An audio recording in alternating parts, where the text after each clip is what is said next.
Have you ever had the strange feeling that something was wrong but couldn't explain what? As if your decisions weren't entirely yours? As if you were being guided by an invisible force?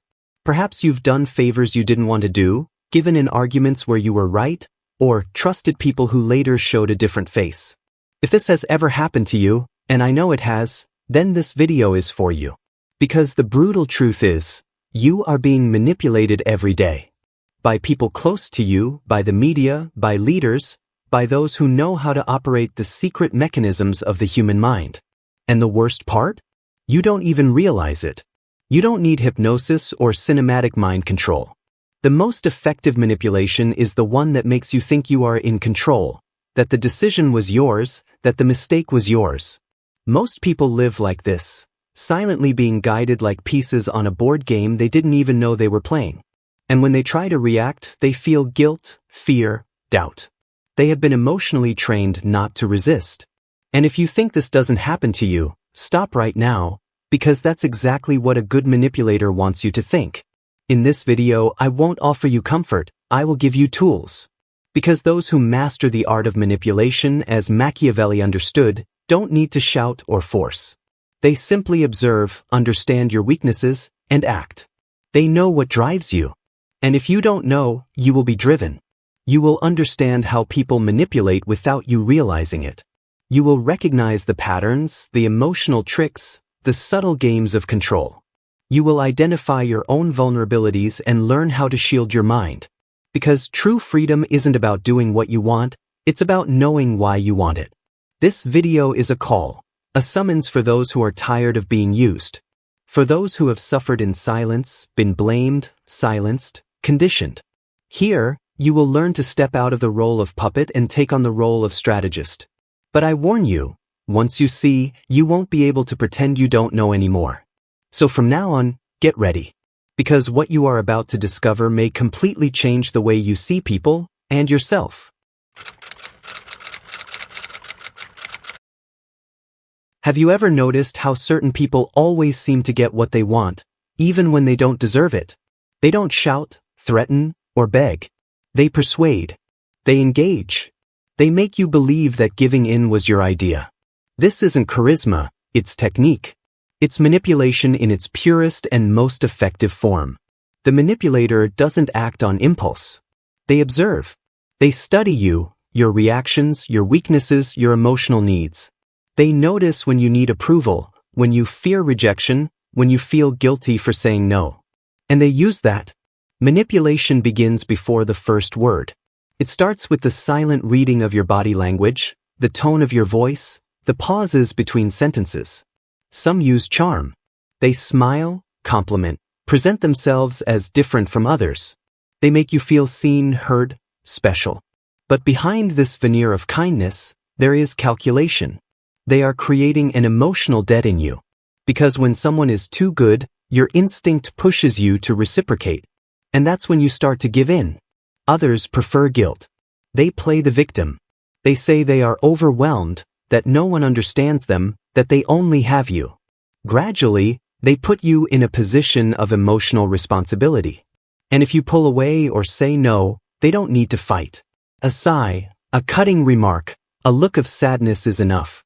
The subtle manipulator never needs to ask explicitly. They make you offer. And then there are those who use fear. They create catastrophic scenarios. If you do this, you'll end up alone. If you leave me, you'll never find someone like me again. They don't bind you with chains, but with ideas. They make you doubt your own ability to act. And so, you remain trapped, of your own volition. These strategies are not new. Niccolò Machiavelli, in The Prince, described with surgical coldness how manipulation can be used as a legitimate tool of power. He understood before anyone else that human beings are driven by interests and emotions, and that those who grasp this can shape realities. As he said, men judge more by their eyes than by their hands, because all can see, but few can touch. Manipulation is precisely that, a visual and emotional spectacle set up to appear as reality. The manipulator creates a theater, and you, without realizing it, become part of the cast. They assign roles, write the script, and make you act. And the scariest part? You believe the plot is yours. But this theater only works because there is something within you that allows it. A gap, an emotional weakness, an unacknowledged desire. This is where we enter the next part. The vulnerability that makes you a target. Because as long as you don't see what weakens you, you will continue to be manipulated and call it love, friendship, or respect. Let's expose this now. If you think this content makes sense, click the subscribe button to become a subscriber to the channel. I appreciate your help. You are not manipulated because you are weak. You are manipulated because you are human. Because there exists within every human being an emotional blind spot, an unresolved desire, a wound that hasn't healed, a silent need that acts as a gap. And that's where the manipulator comes in. They don't force, they listen. They perceive what you don't even see in yourself. Some of us carry an insatiable thirst for approval. From an early age, we were taught to please in order to deserve affection. We learned that love comes as a reward, not as a right. And so, we begin to shape our attitudes to be accepted, valued, seen. This need, this hole in the chest, is an invitation for the manipulator. They give you crumbs of validation and you return blind loyalty. They say what you want to hear, and in exchange, you give up your autonomy. Others carry guilt as an invisible burden. They blame themselves for saying no, for prioritizing themselves, for setting boundaries. They were taught that thinking of oneself is selfish, that sacrificing oneself is a virtue. And that's why, even when they feel something is wrong, they don't react. Because they think they're being too harsh, ungrateful, cold. The manipulator knows this guilt. They insinuate themselves as someone who only wants what's best for you. And with that, they begin to control your decisions through distorted morality. And there are still those who carry fear. Fear of rejection. Fear of loneliness. Fear of being forgotten. Such people cling to any connection, even if toxic, out of dread of facing the void. The manipulator offers a false sense of security, and then threatens to take it away. They make you feel that without them, you are nobody. And you believe it, because your fear already told you that before they did. All these vulnerabilities have an origin. They don't arise from nowhere. They are the result of past experiences, silent traumas, inherited emotional conditioning. But as long as you don't confront these wounds, they remain open. And those who approach with a smile on their lips and ulterior motives know exactly where to touch. Machiavelli knew this. He understood that real control doesn't require force, only knowledge of human weaknesses. The nature of peoples is variable, he wrote, and it's easy to convince them of one thing but difficult to keep them in that conviction. The manipulator, then, does not convince, they occupy empty spaces. They settle where awareness is lacking. But there is a way out. You don't have to continue being emotionally predictable. You can learn to identify your own gaps and seal them. Only then will you stop being an easy target and start living with clarity. And that's exactly what we will reveal in the next part. How to develop real emotional armor. Creating true immunity against manipulation. Are you ready to stop being a hostage? Because the next step requires courage. Most people want to stop being manipulated, but few are willing to pay the price of emotional freedom. Brutal awareness. Because the truth sets you free, but first, it hurts.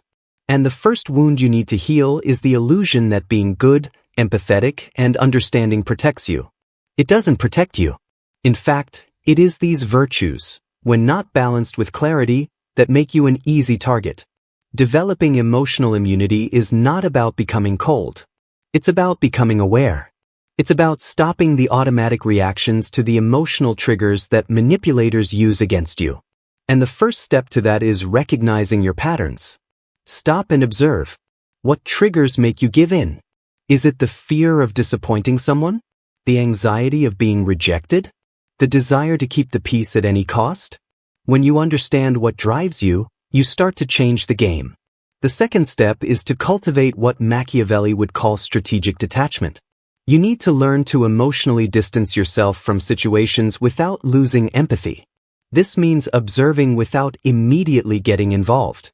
It means not responding to compliments as if they were absolute truths. It means noticing when someone is guiding you through emotion and pausing to think before reacting. The manipulator relies on your emotional urgency. They need you to feel, not to think. So think. The third step is to become unpredictable. Manipulators work with predictability. They map your responses. They know that if they cry, you will comfort them. If they compliment you, you will let your guard down. If they pressure you, you will give in. Your defense lies in breaking this pattern. Surprise them. Say no when they expect a yes.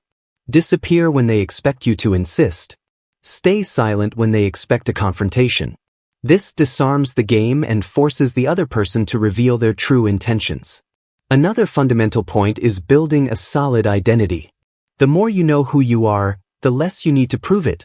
And the less you need to prove, the less power others have over you. Manipulators thrive on controlling the perception you have of yourself. They make you doubt, question, reevaluate, always in line with their narrative. When your internal vision is firm, external control loses its strength. And don't be fooled. This is training. Emotional immunity doesn't come from a video. It comes from the constant practice of self-observation, resisting the urgency to please, standing by your decisions even when there's discomfort in the air. It comes from remembering that you owe nothing to anyone but your mental integrity. And staying sane in a world where everyone plays emotional games is in itself an act of resistance. Machiavelli wrote that men must be pampered or destroyed, for if merely offended, they will take revenge. This thought is harsh, but it reveals an uncomfortable truth. In the game of power, there is no neutrality. Either you dominate the emotional field, or you will be dominated by it. But what if the manipulator is at home, at work, in bed next to you? How to act when you can't simply cut the ties. In the next part, we will delve into the more delicate realm of manipulation in close relationships and how to escape emotional control even when the manipulator is someone you love. And this, perhaps, will be the hardest test of your strength.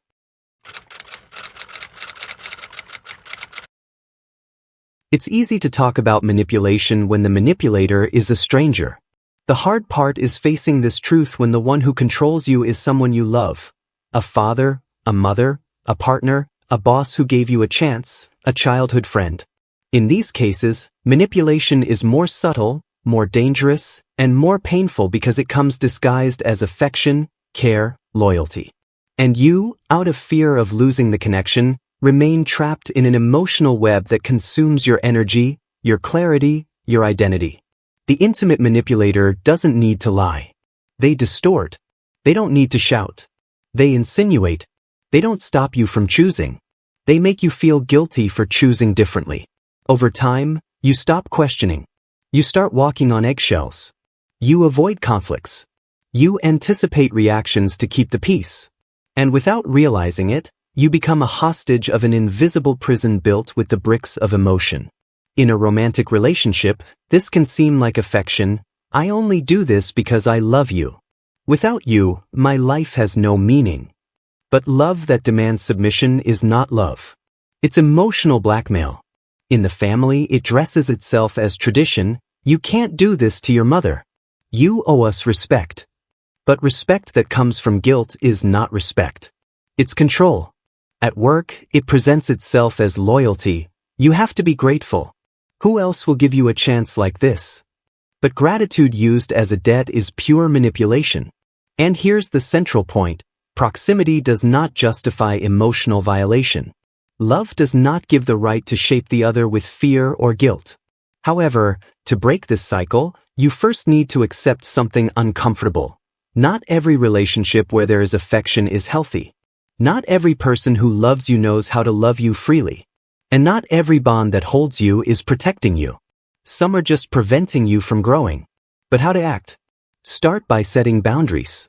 Clear, firm boundaries that don't need justification. A no said with serenity has more power than 1,000 arguments. Then comes exposure. Say what you see, what you feel, what you will no longer accept. Not to convince the other, but to assert yourself before yourself. And finally, stand firm when the reactions come. Because they will come: insults, victimhood, punitive silence. The manipulator feeds on your hesitation. They test your limits, hoping you will back down. And here's the reality that few have the courage to face. Sometimes loving someone means stepping away. It means exiting the dysfunctional dance and letting the other confront their own emptiness. Because as long as you are there, trying to save, sustain, or explain, they will not change. And you will lose yourself. It's a difficult choice, but a necessary one. Because only those who free themselves from toxic bonds can develop a new kind of vision, one that sees beyond words, beyond masks, beyond superficial intentions. And it is with this new vision that we enter the next stage: how to apply Machiavelli's strategic thinking in modern life to keep the mind shielded in a world where everything and everyone tries to influence you. The time has come to turn the tables. Machiavelli never wrote to please. He didn't care about appearing ethical, virtuous, or well-intentioned. His commitment was to raw, unvarnished reality, the kind that most prefer to ignore. And if you want to survive psychologically in today's world, you need to learn to think like he did, with brutal clarity, cold strategy, and emotional detachment. Because make no mistake, we live in an era of constant manipulation. Social media, marketing, politics, religion, relationships, everything operates based on influence, image, narrative. Those who do not understand this are swallowed by it. Machiavelli saw human beings as predictable, driven by interests and emotions. And he asserted that those who understand these mechanisms hold power. He said, "Men generally judge more by their eyes than by their hands. Everyone can see, but few can touch." In other words, perception is worth more than truth. And that's how the game works today. Whoever controls the narrative controls the decisions. Whoever controls the image controls the influence.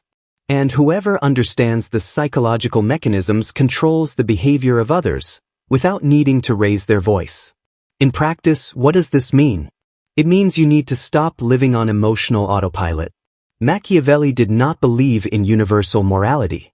He believed in context. What works for one may be a weakness for another. What seems noble in theory can be strategic suicide in reality. Kindness without discernment is foolishness. Honesty without timing is self-sabotage. Limitless altruism is servitude. If you want to be free, you need to learn to play the game, and play it well. This starts with observation. Learn to read people as Machiavelli read the nobles, not by what they say, but by what they do when no one is watching. Evaluate behaviors, not promises. Analyze patterns, not excuses. Trust less in words and more in the hidden interests behind them. And above all, do not react. Anticipate. The manipulator acts strategically. Your defense is to always be one step ahead. Then apply silence as a weapon. One of the biggest mistakes people make is excessive emotional exposure. They show too much. They look too much. They explain too much. The Machiavellian understands that silence confuses, commands respect, and disrupts the manipulator's rhythm. When you do not react as expected, the game loses its script. And it is in that void that you gain control. Another essential application is mastering ambiguity. Machiavelli taught that to maintain power, one must know how to appear virtuous without necessarily being so. In the modern world, this means adapting your language, your posture, your presence according to the environment, without losing your essence. You do not need to reveal yourself completely. You only need to show enough to control perception. The rest you keep to yourself, because real power is what is not displayed. And most importantly, take responsibility for your own emotional state. The manipulator feeds on your instability. They need you to doubt, fear, and hesitate. When you know yourself, regulate yourself, and remain steadfast even under pressure, you become impenetrable. Machiavelli would write, "The prudent man should follow the paths beaten by the great and imitate those who have been excellent so that even if he does not reach their level, he may come close." In other words, use the wisdom of those who mastered the game to stop being a pawn in it. Now that you understand the workings of manipulation and how to strategically protect yourself from it, one question remains. What to do with all this? How to transform this knowledge into practical strength? into a new way of existing in the world, immune to external influence? This is what we will explore in the final part: how to take control of your own mind and never be manipulated by anyone again. Are you ready to cut the last invisible strings that still control you? Then continue. We have reached the most important point of this video, and perhaps the hardest to accept. As long as you do not take full control of your mind, someone else will do it for you. And it doesn't have to be a Machiavellian villain, a caricatured manipulative figure. Sometimes it's someone smiling next to you. Sometimes it's a phrase you heard as a child and still carry today without questioning. Sometimes it's society itself, which shapes you from an early age to obey, yield, and remain silent. The manipulation that affects you is not just in the words of others. It's in the thoughts you never learned to question. It's in the emotions you treat as absolute truths. It's in the decisions you call choices but which in reality were induced by fear, guilt, and the need for acceptance. Freedom begins when you stop calling free will what is in fact disguised conditioning. But this freedom comes at a cost. It requires you to break the illusion that everyone has good intentions. It demands that you dismantle the image you've built of yourself as someone who must always be kind, understanding, and available. It requires you to tolerate the discomfort of setting boundaries, the weight of silence after a no, the loneliness of stepping away from dynamics that harmed you but that seemed like part of your identity. You will no longer be manipulated when you understand that you no longer need to be accepted. When the fear of displeasing no longer holds power over your actions. When your clarity is greater than your neediness. And when finally you can look into the eyes of those who tried to control you and calmly say, no more. What you do with this knowledge now depends only on you. You can go back to your life and forget everything. Continue playing the game without knowing you are being played. Or you can start today to train your mind to observe, analyze, resist, and rebuild. You can choose to become the kind of person who does not bend to emotional blackmail, who sees through the masks, who walks firmly even when everyone around is going in circles. When did you become aware that you were being controlled in your life? Tell us in the comments below. Which click caused you to see? Or are you still playing an emotional game and need assistance leaving? Raise your voice. Because the first step in ending the pattern is verbalizing. Don't stop here if this video opened your eyes. See the next one. It is equally, if not more, significant than this one. Every step you take on the ladder of knowledge pulls you farther away from the shadows. Continue ascending because the truth alters you in addition to releasing you. See you there.